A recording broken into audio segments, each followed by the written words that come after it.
Halo anak-anak, selamat pagi, selamat bertemu kembali di hari yang ceria ini dan hari yang berahmat ini bersama saya, Ibu Mary Gebi.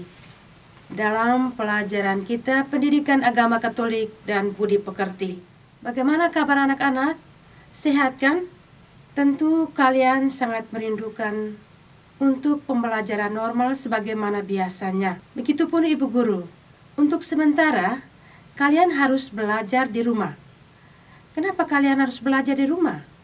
Hal ini disebabkan karena virus corona menimpa bumi kita ini. Untuk itu kita dianjurkan supaya hidup sehat. Hendaknya kita harus mengikuti protokol kesehatan sehingga kita dapat terhindarkan dari virus corona yang mematikan. Hal-hal apa yang harus kita lakukan dalam protokol kesehatan? Yang pertama, selalu menggunakan masker. Yang kedua, mencuci tangan dengan deterjen atau sabun. Yang ketiga, menghindari dari kerumunan banyak orang. Yang keempat, selalu jaga jarak. Dan yang kelima, poin yang paling penting, sebagai orang beriman, hendaknya kita selalu mendekatkan diri pada Tuhan. Untuk apa? Tujuannya adalah supaya kita memohon bantuan Tuhan agar kita dijauhkan dari virus corona yang mematikan. Nah anak-anak, sebelum kita berbicara lebih jauh tentang apa yang mau kita pelajari hari ini, terlebih dahulu tepuk PPK. Religius, nasionalis, mandiri, gotong royong, integritas. Mari kita awali seluruh rangkaian kegiatan kita hari ini dalam doa kita. Dalam nama Bapa, Putra, dan Roh Kudus. Amin.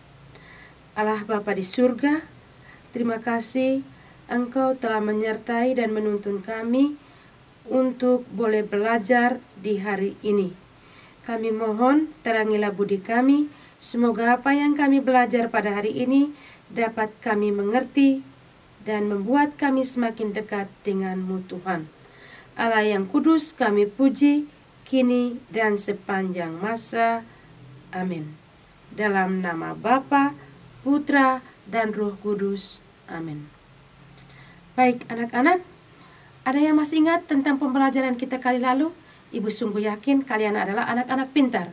Pasti anak masih ingat. Pembelajaran kita kali lalu yakni tentang sakramen Ekaristi. Ada yang tahu siapa peletak dasar sakramen Ekaristi?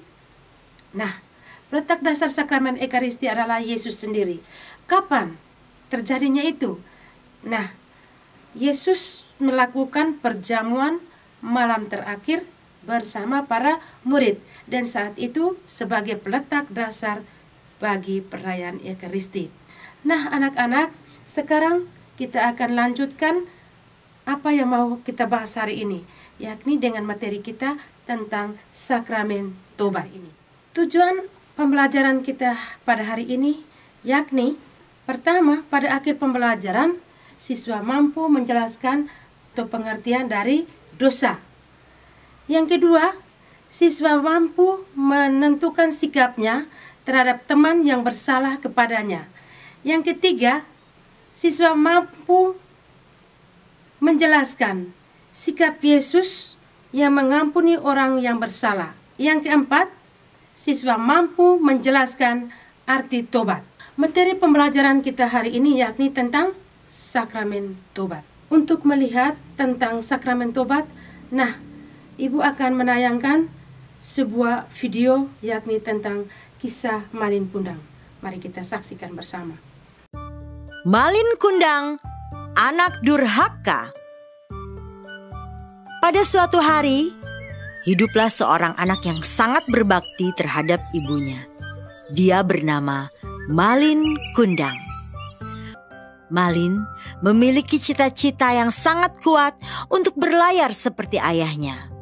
Karena Malin sangat ingin memiliki uang yang nantinya bisa diberikan kepada ibunya. Karena Malin sangat rajin dan tangkas, seorang kapten kapal menawarkan pekerjaan kepada Malin untuk merantau mengarungi samudra luas.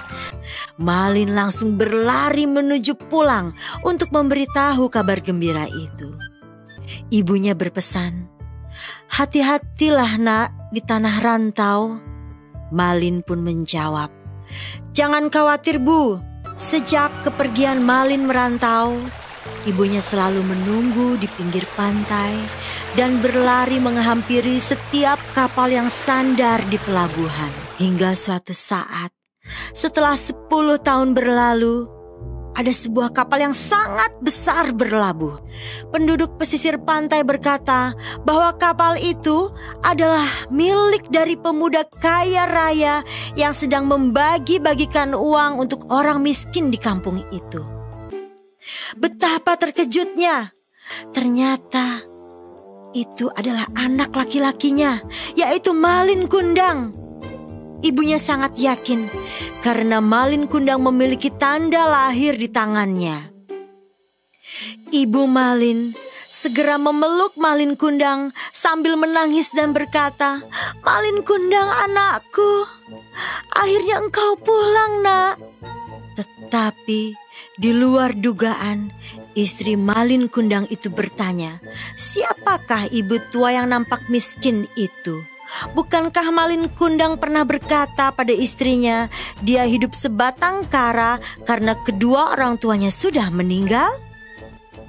Mendengar pertanyaan dari istrinya, Malin Kundang malu dan berusaha menutupi kebohongannya dengan menghardik dan menyingkirkan pelukan ibunya sampai ibunya terlempar dan terjatuh. Menerima perlakuan yang teramat kasar dari anaknya, Ibu Malin Kundang sangat marah dan sakit hatinya.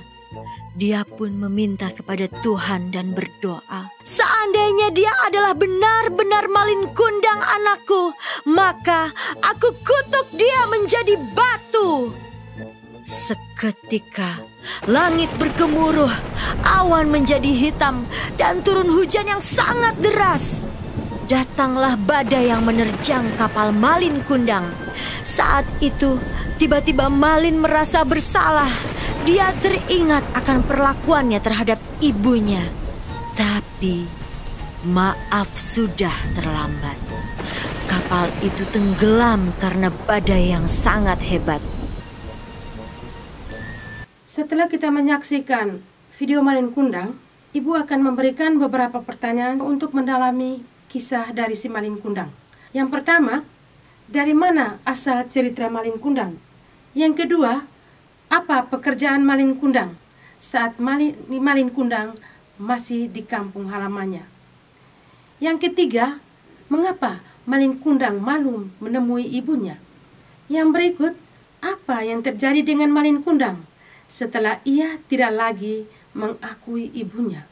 Setelah kita mendalami kisah Malin Kundang lewat pertanyaan, sebagai kesimpulannya bahwa dalam setiap daerah atau suku pasti ada cerita yang hampir mirip dengan kisah Malin Kundang. Dalam setiap daerah atau suku pasti ada cerita yang hampir mirip dengan kisah di atas. Orang tua merupakan pengganti Tuhan di rumah.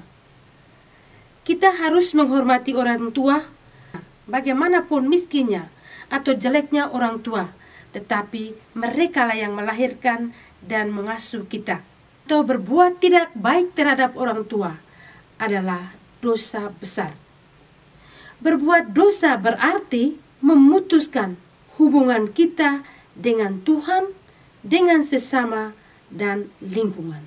Setelah kita menggumuli kisah Malin Kundang, Ibu akan memberikan kalian sebuah video lagi, kisah tentang anak yang nakal dan mau bertobat. Mari kita saksikan video berikut.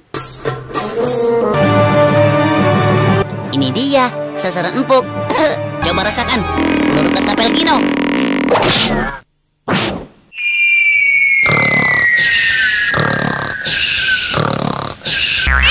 Nah, yes, Gino, jagoan ketapel, dijamin pasti kena. Wah, gawat nih. Wah, ibu bakalan marah nih. Mendingan kabur ah. Daripada bengong nonton TV ah.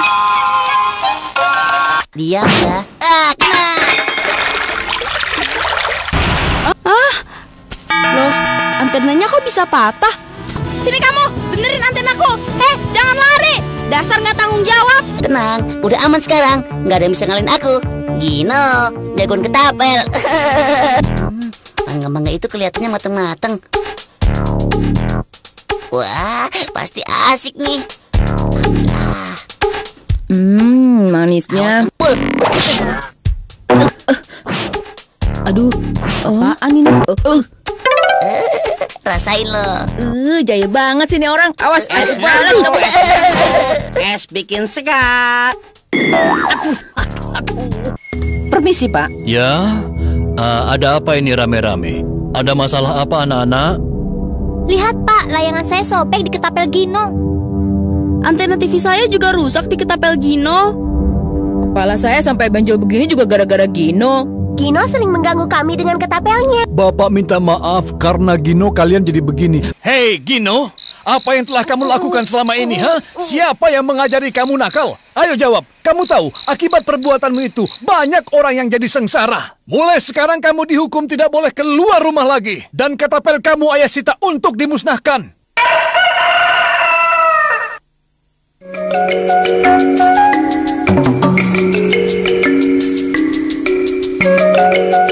Sore bebas, sekarang aku bisa bermain lagi dengan teman-temanku.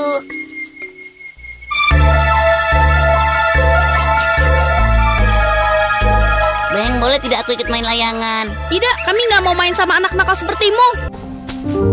Ya, nggak ada yang mau main denganku lagi. Teman-temanku semua sepertinya membenciku. Mungkin ini hukuman atas kenakalanku kemarin. Nah, setelah kalian menyaksikan dalam link atau video tersebut, Ibu juga akan memberikan beberapa pertanyaan untuk mendalami dari video tersebut. Pertanyaannya adalah sebagai berikut. Kenakalan apa saja yang dilakukan oleh Dino? Apa akibat dari kenakalan untuk orang tua, Dino sendiri, dan juga lingkungan? Pertanyaan ketiga, setelah mendapat hukuman dari ayahnya, apa yang dilakukan Dino? 4. Apa pesan berharga dari kisah Dino di atas bagi dirimu di saat ini? Baik anak-anak, setelah kita menggumuli kedua video tersebut tentang kelemahan sebagai manusia dan akibatnya, nah mari kita saksikan video berikut ini yang diambil dari kisah Yohanes bab 8 ayat 11 sampai 14, yakni tentang Yesus mengampuni perempuan yang berdosa. Yohanes 8 ayat 1 sampai 11. Yesus kembali ke Bukit Zaitun. Tetapi keesokan harinya, pagi-pagi benar, ia sudah berada lagi di Bait Allah. Orang banyak segera berkumpul, lalu ia duduk serta berkata-kata kepada mereka. Sementara ia berbicara, ahli-ahli Taurat dan orang-orang Farisi membawa seorang wanita yang kedapatan sedang berzina dan menempatkannya di hadapan orang banyak. Guru, kata mereka kepada Yesus, perempuan ini tertangkap tengah berzina. Taurat Musa mengatakan bahwa ia harus dibunuh. Bagaimana pendapat guru? Mereka sedang menjebak dia supaya mengucapkan sesuatu yang dapat digunakan oleh mereka untuk menyalahkannya. Tetapi Yesus membungkuk dan menulis di tanah dengan jarinya. Mereka terus-menerus meminta jawaban. Sebab itu, ia berdiri dan berkata, "Baiklah, lempari dia dengan batu sampai mati. Tetapi hendaknya orang yang tidak pernah berdosa melempar paling dahulu." Kemudian ia membungkuk dan menulis lagi di tanah. Pemimpin-pemimpin orang Yahudi itu menyelinap keluar seorang demi seorang, mulai dari yang tertua. Akhirnya, hanya Yesus sendirilah yang tertinggal dengan wanita itu di hadapan orang banyak. Yesus berdiri lagi dan berkata kepadanya, "Mana orang-orang yang menuduhmu? Tidakkah ada seorang pun yang menghukum engkau?" Tidak ada, Tuan. Katanya. Maka kata Yesus, "Aku pun tidak. Pergilah dan jangan berbuat dosa lagi." Nah anak-anak, setelah kita menyaksikan video tersebut, mari kita gumuli bersama sebagai pendalaman dari kitab suci lewat pertanyaan-pertanyaan yang Ibu berikan. Pertanyaan yang pertama adalah, siapakah ahli Taurat itu? Yang kedua, siapakah kaum Farisi? Yang ketiga, apa maksud mereka membawa perempuan yang berdosa kepada Yesus? Pertanyaan yang keempat, apa pesan Yesus bagi kita dari kisah di atas? Nah, anak-anak, setelah kita mendalami pesan kitab suci, ternyata Tuhan sangat senang dan akan mengampuni atau menerima kembali jika kita menyadari kesalahan kita. Sebesar dan sesering apapun kita melakukan kesalahan, hati Tuhan selalu terbuka untuk kita, asalkan kita sungguh-sungguh bertobat dan mau kembali ke jalan yang benar. Bertobat berarti kembali kepada Tuhan, sesama dan lingkungan, seperti dalam kisah perempuan yang berdosa. Yesus tidak menghukum orang yang berdosa, melainkan mengampuni dosanya dan mengatakan, "Aku pun tidak menghukum engkau.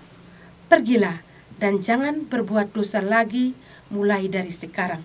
Yesus dalam tokoh ini memberi teladan yang sangat besar bagi kita agar kita pun saling mengampuni. Nah, sebagai kesimpulan untuk kegiatan kita hari ini, Ibu ambil beberapa poin penting. Yang pertama, dosa berarti berbalik dari Tuhan dan lingkungan. 2. Dosa selalu merugikan diri sendiri dan sesama. Yang ketiga, bertobat berarti kembali kepada Tuhan, sesama, dan lingkungan. Yang keempat, Tuhan sangat senang menerima kembali setiap orang yang bertobat dan kembali kepadanya. Yang terakhir, sakramen tobat merupakan tanda bahwa Tuhan mengampuni dosa-dosa kalau kita sungguh-sungguh bertobat. Nah, poin terakhir ini nanti akan kita gumuli pada pertemuan kita yang berikut. Baik anak-anak, dari pembelajaran ini juga ada pesan moral bagi kita. Yang pertama, hendaknya kita saling mengasihi. Yang kedua, hendaknya kita terbuka. Yang ketiga, hendaknya kita jujur. Yang keempat, hendaknya kita saling memaafkan. Anak-anak, sekian saja perjumpaan kita hari ini. Semoga dengan kegiatan kita hari ini dapat bermanfaat bagi anak-anakku. Untuk mengakhiri seluruh rangkaian kegiatan kita hari ini, mari kita akhiri dengan doa. Dalam nama Bapa, Putra, dan Roh Kudus. Amin. Terima kasih Tuhan untuk kasih setiamu yang telah menyertai kami dalam pembelajaran tadi. Semoga kami anak-anakmu sebagai manusia yang lemah dapat menyadari kelemahan kami, dosa kami, dan kami dapat merefleksikannya serta mau bertobat untuk semua salah dan dosa kami, sehingga kami senantiasa selalu dekat denganmu Tuhan. Allah yang kudus kami puji, kini dan sepanjang masa. Amin. Dalam nama Bapa, Putra, dan Roh Kudus. Amin. Selamat siang, selamat bertemu kembali di pertemuan kita yang berikut. Salam sehat.